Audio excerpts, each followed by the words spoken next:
Hey, Hawkeye fans, Chad Leistikow of the Des Moines Register, doing a podcast because this was the craziest game we've covered. Probably the craziest game I've covered. Kennington Smith, also of the Des Moines Register, Iowa wins against Michigan State in a dire situation. Down 11 with 55 seconds to go, comes back to force overtime and wins it 112 to 106. Once again, I felt bad. It's been kind of a recurring theme, has it not, Kennington? You've got your story written, and then Yeah, the Hawkeyes come back and ruin it. yeah. I mean, they have no remorse or regard for anything that I have and planned or doing in my life. Like I was sitting back, feet kicked up, story was done. All I had to do was hit publish, and then all of a sudden you just see them like creeping back, creeping back, creeping back, and then as I was hitting these 3 pointers and Michigan State is answering free throws, you're thinking to yourself, surely Michigan State, who pretty much has not missed all day, is just going to keep hitting these free throws and close it out. And the one time that they don't answer back and they miss a free throw, Iowa ties it up with Peyton Sanford with 3 seconds left and sends it to overtime. But crazy game. I think I'm getting good at the whole write a whole story, tear it down, rewrite it in 5 minutes thing, though. So should this happen again, I think I'll be more prepared. But, to your point, it was a crazy game. Tom Izzo said afterwards that he likened the comeback to Iowa making the comeback at Michigan State in '93, shortly after Chris Street's death. So that just lets you know, first of all, how historic this type of comeback is. This is not hyperbole to say this is a historic comeback, and just kind of the magnitude of the win, because this is a game that Iowa absolutely needed to have. Okay, so I have an idea here. Let's Okay. start. Let's start with the story you had written and the shell of the column I had already started to write. Because honestly, Yeah. if they don't pull this out, those are the storylines, are they not? I mean, Yeah. a team that's. I mean, for me, it's a team that's on the NCAA tournament bubble all of a sudden, with a coach who just got 3 technicals in 1 week and is now staring down a referee during a timeout, and a team that just can't play defense. I don't. What did you have written? And I mean, it really felt like this season was kind of like the Indiana game, honestly, Yeah. on the Uh, ropes, and then they pull it out of nowhere. Yeah, well, the top of the story was pretty much that Iowa did shoot the ball better, but defensively was where the game was lost. So kind of gained one thing, but lost another, or something else that's kind of been a recurring theme reared its ugly head in an Iowa loss, which is poor defensive rotations and breakdowns. And there were some inexcusable ones throughout the entire game. But where I landed on in the instant story was that Michigan State in that second half, there was a point where their shooting splits were 63, 80, 100. It was just like Michigan State was continuously open. It seemed like every single time Iowa was in a position to see some momentum or make a big play, it was another Michigan State three on the very next possession, usually wide open. And as far as what it meant for Iowa's season, I wrote that they entered this game with 2 less quad 1 wins than they had 24 hours ago. Illinois dropped in the net rankings. Seton Hall dropped in the net rankings. So that gave Iowa only 4 quad 1 wins. This was going to be a quad 2 loss. And I felt like they were still going to be in the NCAA tournament even with this loss, but it does create a bit of a dark cloud. And it was a very bad omen entering Indiana on Tuesday. I mean, everything that you just said, on top of 3 straight losses, going into an Indiana game where Indiana's going to be highly motivated to win that game. That's going to be a quad 1 game. The place is going to be rocking. We know what Iowa's road struggles have been like lately. So that's kind of like the story that I had, was pretty much just defensively, this team is pretty far behind at this point in the year, and they're on a 3-game losing streak heading into a really big game on Tuesday. But that's what the thing is. These Right. aren't the stories now. It's just crazy. And now that McCaffrey antics are being applauded by the team for spurring the comeback. And well, that was what was sort of fascinating, was while McCaffrey's standing over there staring down Kelly Pfeiffer. I mean, it's been a tough week for Fran. I mean, let's be honest. I mean, 2 T's at Northwestern, 50 points or 52 points at Wisconsin, when you can't throw the ball into Lake Michigan, and then this game. I mean, crazy. So now the reverse. Iowa's solidly back in the NCAA tournament. I don't think there's any question now after this win that they're going to be in. They got 10 wins in the Big Ten. This was a very high quality win. I would say they've got a real good chance of beating Nebraska next Sunday. Nothing's for sure, but Iowa has won 8 straight at home, and this will be the worst team it's faced at home. I guess Ohio State would be right there too, but everything's just kind of back on track. And now the shooting's better. I mean, they hit 17 of 30. They hit 17 of 36 from 3, which is insane. But anyway, let's get into the comeback. Let's get into the comeback because I still don't know how it happened. I'm just going through the play-by-play, and it's like Michigan State kept making their free throws. Like Iowa would make a 3, and they would hit both. AJ Hoggard 2 for 2 free throws. AJ Hoggard 2 for 2 free throws. This is a team that was 11 of 13 from 3, 84.6%. I mean, it still doesn't make sense to me how they came back. Yeah, literally, it just came down to one free throw that gave Iowa an opening. And Michigan State was shooting red hot. They were shooting lights out, but Iowa was never out of the game. I mean, they were within 3 points, within 5 points. The largest deficit, I believe, was 7 points. And it just seemed like, again, every single time Iowa got within 3, got within 2, Michigan State had an answer right back. And this was the only time where they didn't have an answer, and Iowa took advantage of that. And I think it just speaks to the resiliency of the team. That's been a common theme also throughout the year, that while they haven't shot the ball well on the road, they have had poor defensive breakdowns. On a positive, and one of the reoccurring themes is that it's a team that just, most of the times, just not going to quit. You referenced the Indiana game in early January, down 21, came back, won. Michigan is another example of a comeback win that they had.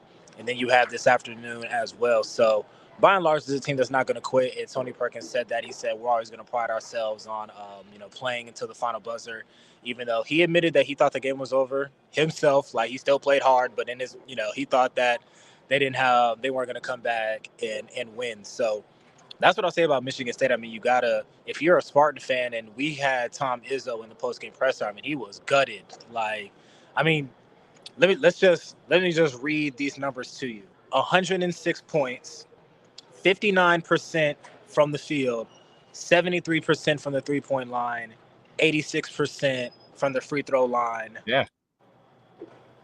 21 assists. I mean, that's a winning stat line.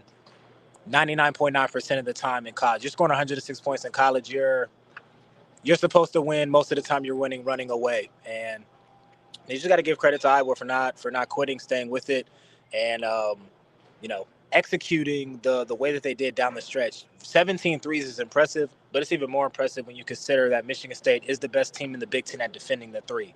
This is one of the best perimeter defenses in the country. They only allow 29% of 3-point makes, and Iowa shot 47% from 3 today. So a lot of different things happening at once here, but really balanced scoring effort by Iowa. A lot of players got involved, which is exactly what you want to see this time of year, because about a week ago there were a lot of questions about shooting, the rotations, offensively, where are these points coming from, and Iowa answered the bell today.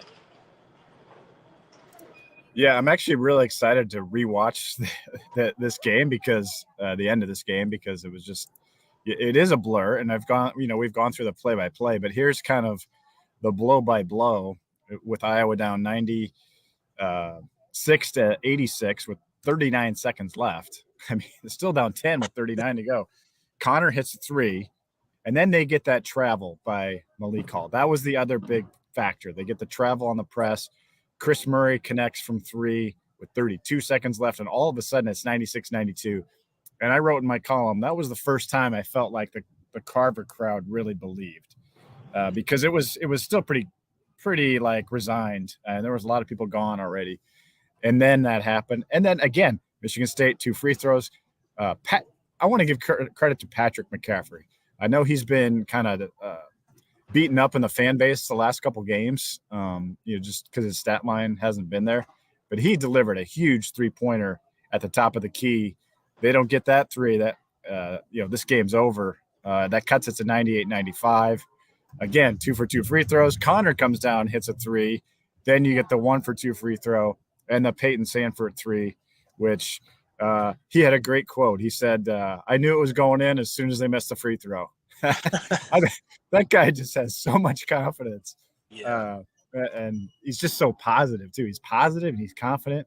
And he just believes, man. He was the one that led that players-only huddle, according to Chris Murray. And I believe Tony Perkins said that, too. So, Peyton Sanford, man, he's like the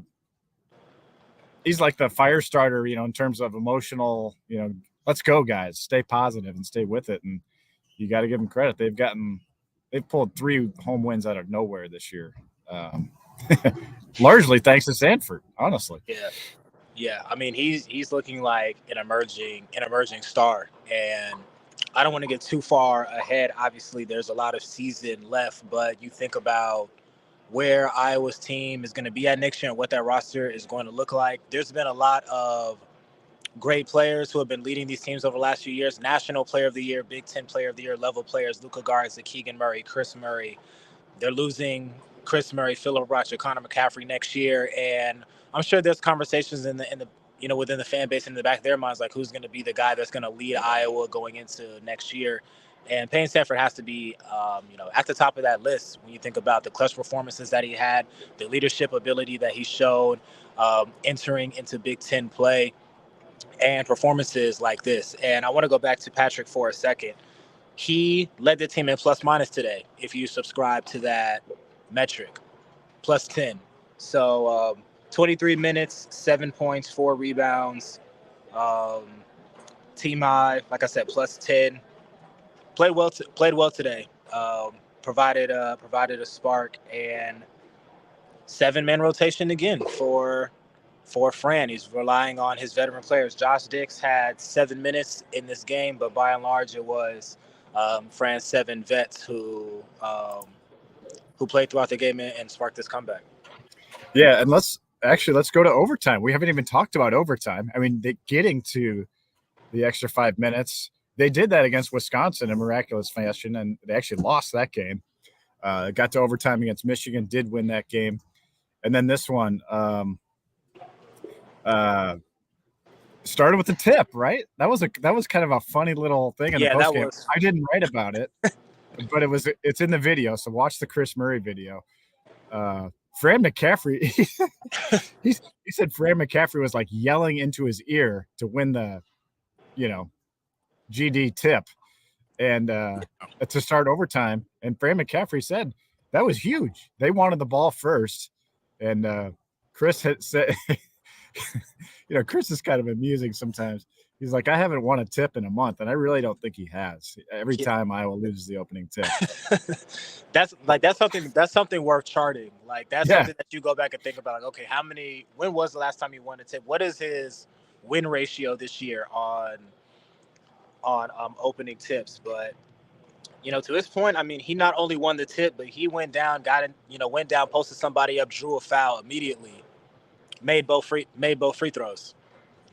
So definitely sparked the momentum there for Iowa. And I think the most glaring statistic is I referenced what Michigan State was shooting throughout the game, just 1 of 5 in that overtime period. I mean, Iowa completely sees the control. They buckled down on defense and came away with the win. Also, something that we haven't mentioned yet that we probably should is that Iowa won the rebounding battle today, including a decisive 15-4 advantage on offensive rebounds, which led to 29 second chance points. So that's been something that's hurt them as well this year.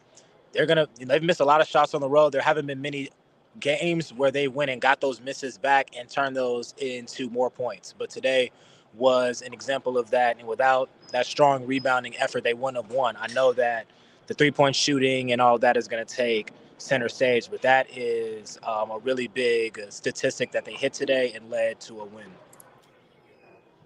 Have we mentioned Tony Perkins' final line yet? Because it was pretty insane. 24. Go ahead. I was just going to say, this might be the best game of his career, honestly. Right there with the Illinois game. I mean, it has to be.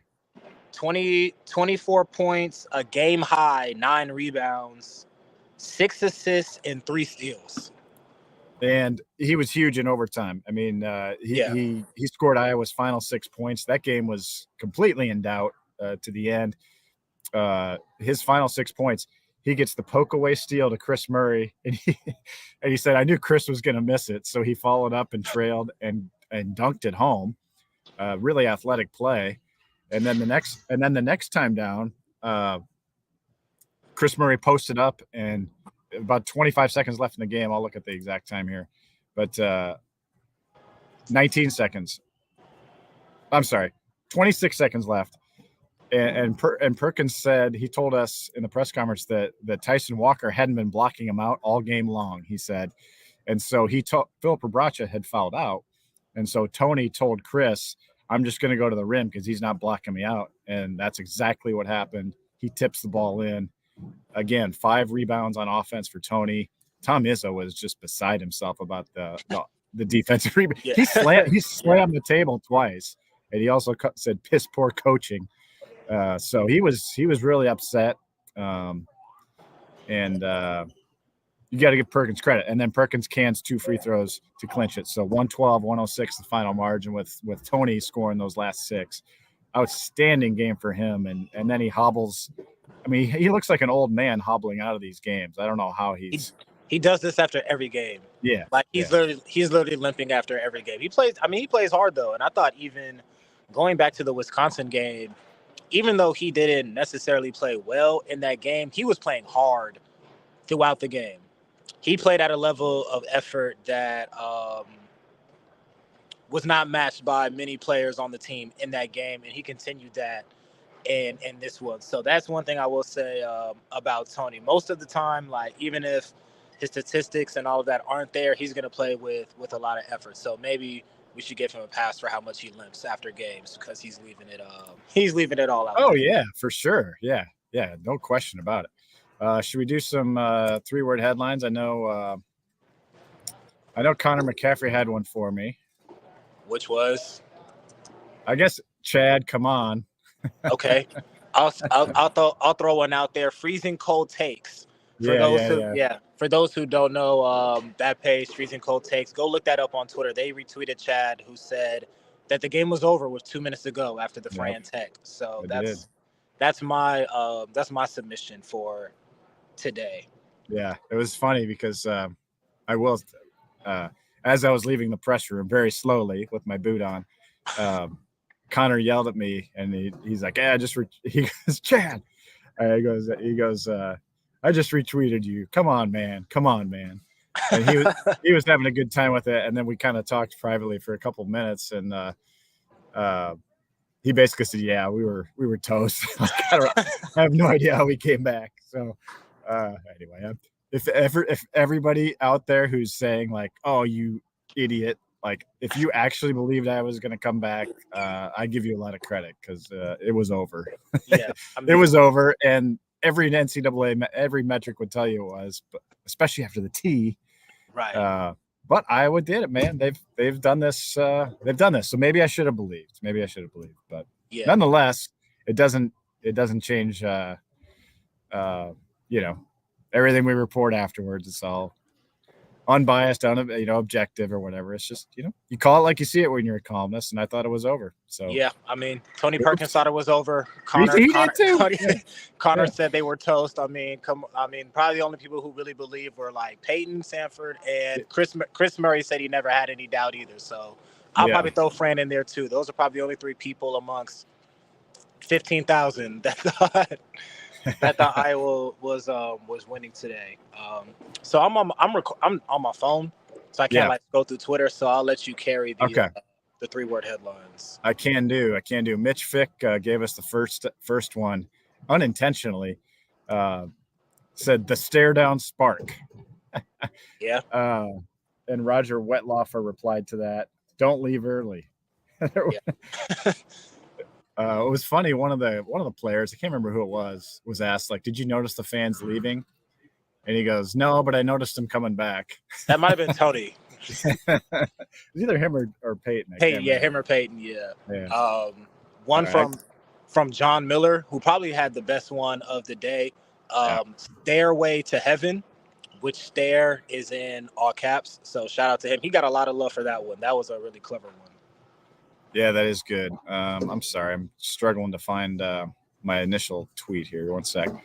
Oh, yeah, I got it. We're all over it now. Tony or Elliot Ponel says stare down stunner with the threes in place of the E's. They're very, very clever. Very clever. Here's a good one from Brett Johnson. Brody Brecht 101. Yeah. Yeah, take it away. Take it away, Kenny. You followed the baseball game more than I did. Yeah, Iowa crushed number 1 LSU today, and apparently Brody Brecht hit 100 on his first pitch. So I don't have the stat line in front of me. Our other reporter, Dargan Souther, was on it. He said something like Brody was 3 1/3, 6 strikeouts, 8 walks, a few wild pitches, 90 pitches in less than 4 innings. 40 strikes. Yeah, 40 strikes, but Iowa won. So. Oh, there's the line. Dargan just texted to us. Yeah. That's an insane line. I guess he didn't get the win. Too bad for him. But anyway, that just shows the craziness of this day of Iowa sports. And as I'm talking, as you see me probably looking around, like ESPN game day stuff is getting set up all over for the women's game tomorrow. So who knows what we're in store with tomorrow for the women's game. I think it's going to be bonkers. The women's players were here. Lisa Bluter was sitting right behind me, and I thought about turning around to her when Michigan State could not miss from 3 and making a Maryland joke, but someone else told me it's probably a good thing I didn't because it was too soon. Yeah, I don't know if that would have landed well. A lot of stuff I said today didn't land well, obviously. So, let's see. Nate Lamphere with another spin. Stare down frantics, like that. Good one. Yeah.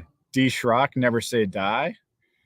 In heaven there is no beer. This one's over. Yeah. Let's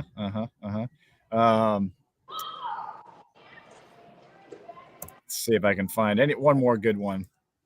It's a lot of don't leave earlys, honestly. Yeah. So I guess we'll leave it at that. But there was some good submissions today. I guess let's go to final thoughts now. Kennington, final week of the regular season is upon us. Hawkeyes are 10-8 now in conference play, have 18 wins overall.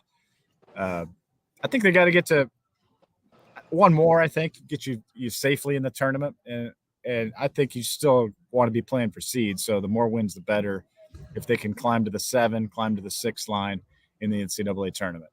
Yeah, 100%. I mean, my immediate thought is, will this shooting translate to Tuesday's game at Indiana? It seemed very much like this game was a very, what am I trying to say? It seemed like this is a game that galvanized the team. I mean, Tony Perkins talked about it. Chris Murray talked about it, how big of a win this was, how they did it, the comeback, the improved shooting, not giving up, coming together, being connected. All of those things seem to be defining characteristics of a win like this. Is that going to carry over in Indiana on Tuesday? Because that place is going to be rocking. That was obviously a very emotional, highly competitive game when it was played here in early January. There's a lot on the line. Like you said, teams are jockeying for NCAA tournament seeds. They're jockeying for tournament position within their own conference. So I'll be there in Indiana, looking forward to seeing Assembly Hall for the first time. But that's kind of where mine goes is, okay, this was a huge win for Iowa, but can they build on this, and can they do it on the road in what's going to be a really tough environment? Yeah, it's a really good point. Let's see how the 3-point shooting translates. And I know I kind of dogged Nebraska earlier, but they are actually a red hot team right now. They beat Minnesota today. I know that's not a huge accomplishment, but they are 8-10 now in Big Ten play. So really just 2 games behind the Hawkeyes. Hawks are now 7th place in the Big Ten standings, so they inched up a little bit, but they will move up in one way or another tomorrow because Northwestern and Maryland face each other. So one of those teams will come back. But no, I guess Northwestern may not. So maybe not. Maryland's 10-7, so if Maryland loses that, they drop to 10-8. Illinois is at Ohio State. If they lose, they drop to 10-8. Michigan plays Wisconsin. One of those teams has to lose. Michigan could drop to 10-8. And then Rutgers and Penn State play tomorrow. That's a 9-8 versus 8-9. So still, yeah, this middle of the pack in the Big Ten, very, very congested and exciting. It gives us this week a little more juice that Iowa wins the game. And now, let's talk about the Iowa women real quick, Kennington, before we sign off. Just we're both coming to the game tomorrow, Iowa versus number 2 Indiana. I think the Hawkeyes win. I think this home crowd. This weekend has just been bonkers. Starting with the Sacramento Kings game last night, by the way, with Keegan Murray. Yeah.